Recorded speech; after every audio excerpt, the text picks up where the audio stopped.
Hello everyone, welcome back to Total Football Talk. So, sorry guys, I've been away for a little while. I tried doing a video a couple of days ago. Unfortunately, the sound was horrific, so I had to cancel it.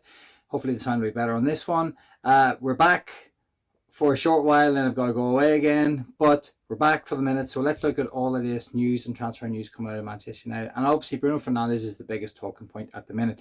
Apparently we're waiting for news on Bruno tonight. The Al Hilal have given Bruno Fernandes a kind of final, a final chance to sort of let them know his situation with Manchester United. And I'd love to know what you good people out there think about whether we should sell Bruno Fernandes or not. There was talk originally of around £80 million from Bruno Fernandes's offer from Al Hilal. For Bruno was around 21 million. That was what he'll get in a 4-year contract, and Al Hilal are prepared to offer Manchester United 80 million. Well, apparently that 80 million is not quite right. They are happy to offer United whatever they want. Now, 100 million, 120 million, 150 million, I don't know what Manchester United do here in terms of their perspective, from their point of view. Do they want to take the money and run and allow us to have sort of deeper pockets when it comes to the transfer window, or do we hold on to one of the few world-class players that we actually have? Bruno is a divisive character. He has been that way this year. He's been very good in lots of situations. He's been our main man. The statistics prove that. But he's also, the first half of the year, Bruno wasn't very good. And in the Europa League Cup final, unfortunately, he didn't turn up like the entire team. So I'm not singling Bruno out. The entire team that night, Lenny Yoro had a decent game, but the rest of them struggled, and it was a shambles. It was a really, really difficult one to stomach. But that said, Bruno is kind of left in a situation where, does he believe the club are actually going to move forward with him part of it? What can he actually realistically win with Manchester United with his current contract, which runs for another 3 years? An FA Cup, another League Cup, because we ain't going to win the league and there's no European football. So from Bruno's point of view, he probably is just wondering where Manchester United are going. Maybe he's questioning the hierarchy, and I don't blame him right now, because I think he's got every right to. Does that mean he's got the opportunity to leave? Probably. Will he go? I think it's on a knife edge. I don't know. I've heard loads of people give the pros and the cons. Loads of content creators out there, loads of supporters want him to go. Some people want him to stay. I will be very interested to see what he goes. What do I think? There's a massive part of me that thinks 100 plus million would be a massive help to the rebuild. But then what you're doing is you're bringing out the one player that has driven this team forward to 15th in the league. But without Bruno, we could have been much further down the league. So there's a little bit of me thinks we should sell him and take the money and try and rebuild. And then there's the other side of me that thinks, well, we can't let all the world-class players go because we don't have any, apart from maybe Bruno. So that's a real difficult one. I'm not entirely sure where I sit on it. I have a bad feeling he's actually going to leave. I have a bad feeling the Glazers are going to find a way to make this work. They're going to ask for as much as possible. And but for me, do I trust them? I don't know, because will that money, if Bruno was sold, would that money actually go back into the team? God only knows if that was the case. I don't know if that money would actually filter back into the team, because they have to spend 50 million every year servicing the debt. So I have a bad feeling that a lot of that money would service debt straight away, and again, another kick in the nuts for us as the supporters. But that's where we are with the Bruno thing. Tonight, I think we'll know a little bit more. Champions League final tonight. Be interesting to see if anything breaks before or during. If it breaks during, it'll be the biggest news story in world football, probably.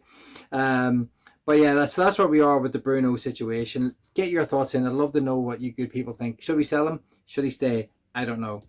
Next up, there was sort of Ruben Amorim has putting pressure on Manchester United's board to pull out all the stops for Viktor Gyokeres. They want to have a reunion. Amorim would like a reunion with Gyokeres. I think this deal only happens if we sell Bruno, because I know that we're interested in Mbeumo as well. So I think that's the interesting one there. I think that Amorim really wants a striker. I think he really wants a goalkeeper. I think Onana has to go. Whether he can go for many reasons, I don't know, but I think he needs to go. So I don't know what the case is there. But Gyokeres, we didn't get the lap that one fell flat in its face. We had all the eggs in that basket for Delap, and I just don't know whether we can get Gyokeres. I don't know if we can get Bruno. I don't really know who we can get. We just have to wait and see. And then, yeah, sorry, there's there's a massive load of noise downstairs. As per usual, I come up to do some work and my house goes crazy. Okay, so let's move on to the next one. And this is Jadon Sancho. Apparently, there's talks between Jadon Sancho and Chelsea. They're trying to thrash out a deal. Now, I hope that Jadon Sancho goes. You know, the freedom fighter came on the other night and he scored the goal that Manchester United needed, or that Chelsea needed in the Conference League final. So I think that Manchester United are going to... we will have to get rid of him. He has to go. End of story. He has to go. He said he's not coming back. We need to sell him. So that's pretty much the end of that one. Hello, dude. You okay? Yeah. Okay, so we'll move on to the next story, and this was the story where Matt Hargreaves apparently flew to Napoli to hold meetings in regards to a Højlund and Victor Osimhen deal. I don't think this is going to happen. I think this is Victor Osimhen. He's not going to come to Manchester United. I think he'll end up in Saudi. I don't think we'll get him. I think he'll go to play. He'll want to go and play in that World Club Cup.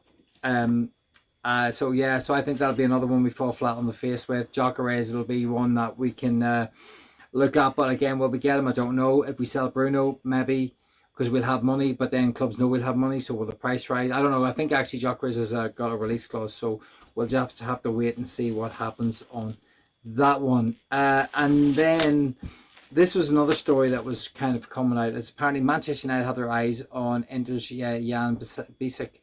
The Red Devils have been consistently scouting the German centre back who has 45 appearances in a back three system. Now it'll be interesting to see because he will be playing for Manchester United tonight. Inter Milan tonight. I'm getting all confused. He'll be playing for Inter Milan tonight, and you all right? Yeah. All right. So it'll be interesting to see how he gets on if he plays in the Champions League final. We'll get a quick look at him.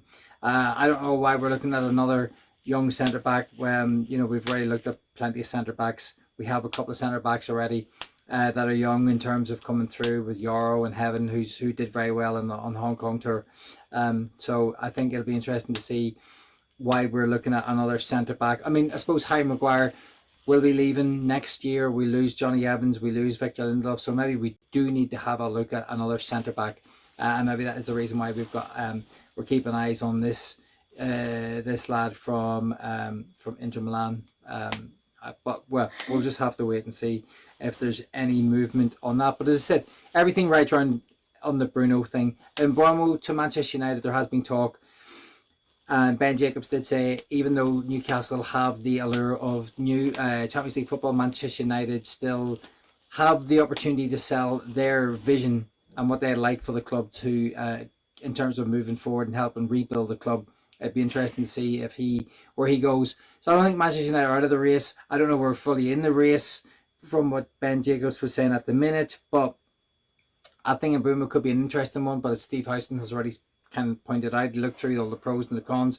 One of the negatives is he's on the slightly smaller side. We have a a small squad in terms of Ahmad and Ugarte in midfield, and if you take Casemiro away from that, we lose a little bit of aerial ability. So we need to be careful because we can't just have a team full of players that are slightly on the smaller side. We still need a couple of players who can defend corners and stuff. But that said, and Bruno I think will be a great signing for Manchester United, especially if Bruno was to leave. So let's wait and see what happens with the Bruno news. Thank you very much, guys, for joining me again. Apologies for being away. If you're enjoying the content, thumbs up, hit the like button. That would be great. Please subscribe to the channel. Even though I was away and I wasn't producing content, the subs were still going up, so we really appreciate that. But yeah, I'm going to leave it there. And Roland, you're going to say, do you want to throw anything on there? Bye, and also like and subscribe. Okay, guys, let's see what the Champions League final holds tonight. I'll be back tomorrow with some more updates. Bye.